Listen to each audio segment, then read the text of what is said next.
A todos. En este video resumen de 5 minutos vamos a hacer una aproximación general al tema de anemia en el paciente crítico. Este video está realizado para la residencia de medicina crítica de la UMAE T1 del IMSS en León, Guanajuato. Como aproximación, la anemia en el paciente crítico es sumamente frecuente. Se estima que alrededor del 60 o incluso hasta el 69% de los pacientes al ingreso a la unidad tienen ya anemia, y en los primeros 7 días prácticamente el 95 a casi el 100% de los pacientes la van a presentar. Hay que puntualizar que los niveles de hemoglobina con los que se hace el diagnóstico en la población de pacientes críticos no están validados en estas poblaciones, sino que proceden de una clasificación ya muy antigua, que es la de la OMS. Por ello es importante que cada unidad construyamos un abordaje propio que sustente nuestras intervenciones. En este caso, este es un algoritmo muy sencillo en el que tratamos de condensar todo lo que se refiere al abordaje y las consideraciones de manejo de la anemia en el paciente crítico. El algoritmo inicia, obviamente, con la necesidad de establecer un abordaje, ya que la anemia en el paciente crítico generalmente tiene varios componentes.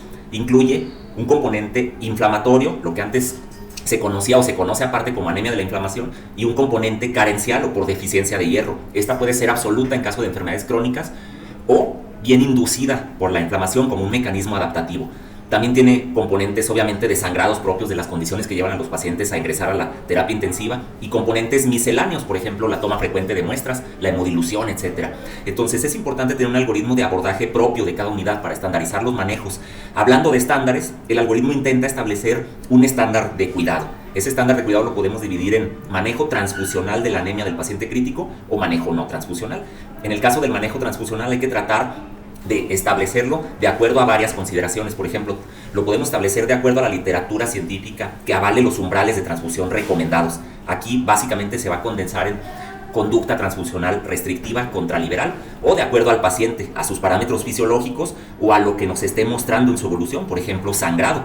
En el caso de pacientes que estén sangrando, siempre vamos a tener dos condiciones: sangrado masivo o no masivo. En el caso de sangrado no masivo, el algoritmo involucra buscar el sitio o investigar la causa, generalmente por medios de imagen, tomografías o angiotomografías, endoscopías, ultrasonografía, etc. ¿Para qué? Para, junto con los parámetros fisiológicos, que nos esté desplegando clínica, hemodinámicamente el paciente, bioquímicamente, establecer la necesidad de transfundirlo o no transfundirlo. Y en el caso de sangrado masivo, obviamente cambiar el abordaje o virar las intervenciones que voy a hacer de acuerdo a las condiciones de inestabilidad o inestabilidad, de deterioro que esté presentando el paciente, de cuantía estimada del sangrado, de los signos clínicos imagenológicos que me esté dando, de su historia clínica, etc. Para ello me puede ayudar, por ejemplo, de escalas. Aquí ejemplificamos una, la escala ABC, o evaluación del consumo de sangre, que nos pueda ayudar a tomar la decisión de que este paciente vaya a requerir protocolo de transfusión masiva. En lo que se refiere al brazo no transfusional, implica obviamente tratar de resolver la causa que está anemizando al paciente, por ejemplo, manejar la inflamación.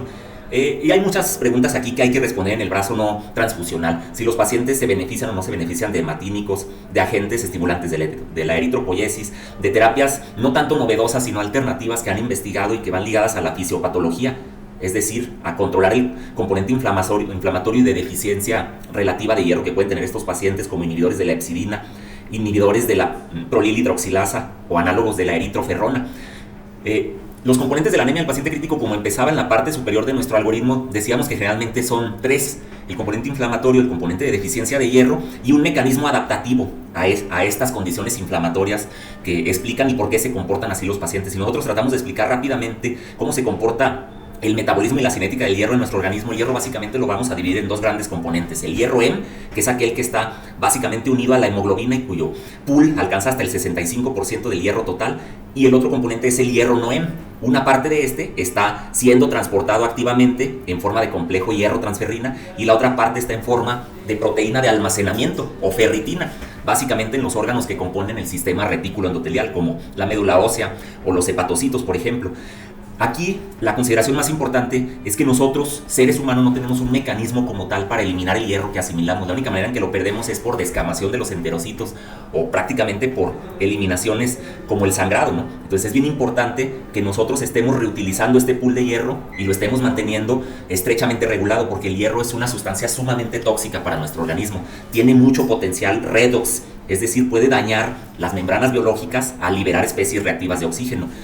El potencial redox se activa de por sí en muchos procesos inflamatorios e infecciosos muy relacionados con la enfermedad crónica y con la enfermedad crítica, y es aquí donde entra el componente inflamatorio de la anemia del paciente crítico. En presencia de inflamación, nosotros tenemos que los reguladores de la absorción y del transporte del hierro se activan. Tenemos condiciones en las que de manera natural se podría estimular, por ejemplo, la producción de células rojas por parte de la médula ósea, es decir, se liberaría eritropoyetina en presencia de ¿qué? Sobre todo de hipoxia. La eritropoyetina se libera en presencia de hipoxia para favorecer la formación de nuevos glóbulos rojos que necesitan obviamente para formarse tener hierro disponible. Y tenemos reguladores negativos como la hepcidina, la cual se produce cuando hay inflamación y tiene como función biológica evitar, por ejemplo, la absorción de hierro desde el lúmen intestinal hacia la sangre, bloquear la acción de la transferrina y activar el almacenamiento de hierro en forma de ferritina para que no esté disponible en la circulación y no contribuya a aumentar el estrés oxidativo o a comportarse como un sustrato para la replicación bacteriana.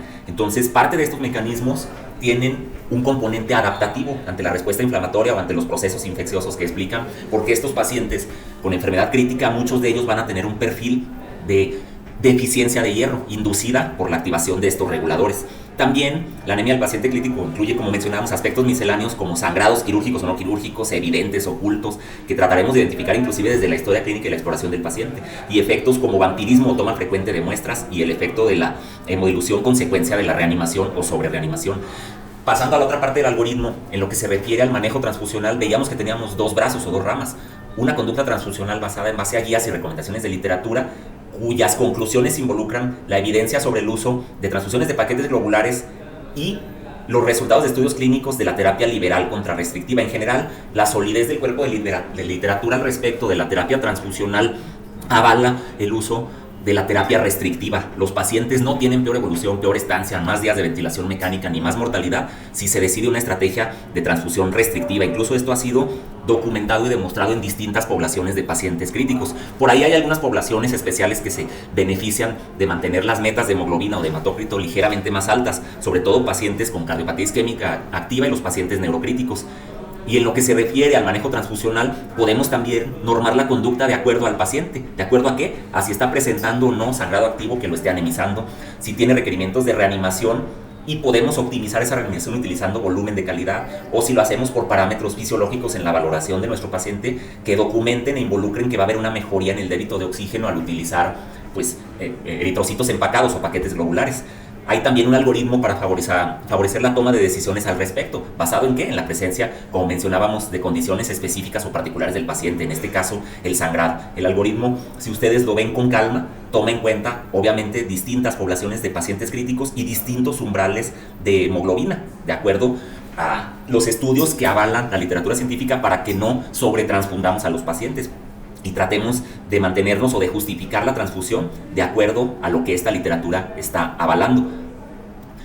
En esta diapositiva continuamos un poquito con las consideraciones especiales del paciente que sí tiene sangrado activo. Ello requiere una reevaluación constante para adecuar el abordaje y las intervenciones de acuerdo, obviamente, personalizadas al paciente. El sangrado activo puede ser evidente o oculto. Se puede evidenciar cuando no es clínicamente evidente por persistencia o tendencia a la inestabilidad y anemización del paciente. Continúan con caídas de hemoglobina. Generalmente las consideramos significativas cuando son de 2 o más gramos de hemoglobinas en periodos cortos, por ejemplo 24 horas. Sangrado no masivo, tomamos en cuenta los parámetros o estos parámetros, tendencia o persistencia de inestabilidad y anemización, y tratamos de investigar el sitio con estudios de imagen que pueden ser trasladando al paciente o no invasivos a la cabecera del paciente con endoscopía según la sospecha clínica. Y obviamente en todos los casos debemos de tratar de valorar también la hemostasia o los contribuyentes a que el paciente esté sangrando. Y en el caso de los sangrados masivos, siempre considero tener en mente una escala. ¿Para qué? Para cambiar el protocolo de abordaje. Por ejemplo, aquí tenemos la escala ABC. ¿Para qué nos sirve? Para activar el protocolo de transfusión masiva cuando el paciente nos está dando signos o síntomas clínicos, o bien en la evaluación imagenológica o en sus antecedentes de mecanismo de lesión, que el paciente puede llegar a requerir reanimación intensiva en un protocolo ya, obviamente, que ya sale del cuadro de manejo de la anemia en el paciente crítico. Ahí, en la reevaluación del paciente, ya estaríamos prendiendo las alertas para cambiar a otra manera de abordaje. El manejo no transfusional, que era la última rama de nuestro algoritmo, toma en cuenta la multiplicidad de factores que influyen en la anemia del paciente crítico y trata de establecer congruencia en el manejo entre los distintos miembros del equipo, que incluye básicamente dar manejo a la causa si esto es posible, por ejemplo, controlar la infección o la inflamación, optimizar la coagulación, utilizar medidas mecánicas para la hemostasia, evitar los drenajes o las tomas innecesarias de muestra de sangre, o si se van a utilizar, tratar de establecer una política de volumen reducido en la toma de estas muestras.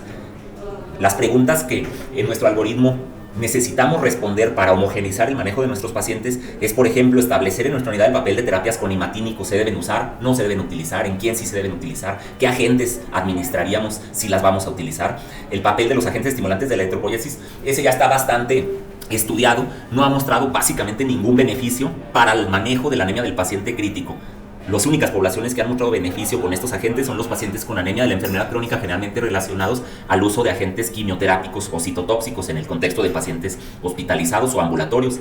Investigar terapias novedosas no porque sean nuevas, sino por el enfoque que dan al manejo fisiopatológico, por ejemplo, inhibidores de la epsidina, inhibidores de prolilhidroxilasa, que a mí se me hace un abordaje interesante, ya que toma en cuenta lo que subyace a la activación, por ejemplo, del gen de la epsidina, para bloquear el gen de la eritropoyetina, para bloquear la explosión de mediadores oxidativos en los pacientes, y la eritroferrona, que básicamente tiene el efecto biológico contrario a la epsidina, es decir, esta favorecería mantener una disponibilidad de hierro adecuada para que los pacientes tengan la manera de hacer eritropoiesis.